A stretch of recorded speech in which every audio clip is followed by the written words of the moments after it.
নমস্কার, সুস্বাগতম। আপনারা দেখছেন জুডো ধামাকা নতুন পর্ব, সাথে আছি আমি জুডো। যারা ভাবছিলেন আফরান নিশো কোথায় গেলেন, নিখোঁজ হয়ে গেলেন নাকি, হ্যাঁ, আজকেই ঘোষিত হয়েছে আফরান নিশো দুটি ছবি একসাথে সাইন করেছেন।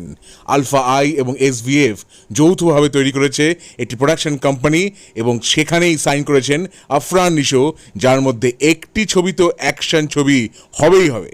এবার প্রশ্ন হলো, এই ছবিগুলি ডিরেক্ট করবেন কে বা কারা?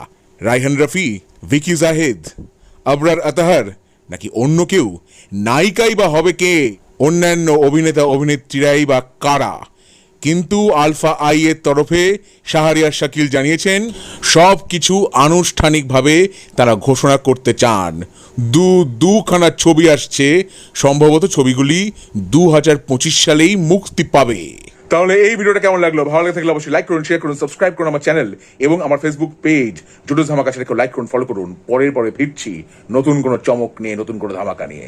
হ্যাঁ, ভিস্টা জুডোস ধামাকা, লেটস ডু দ্য ধামাকা।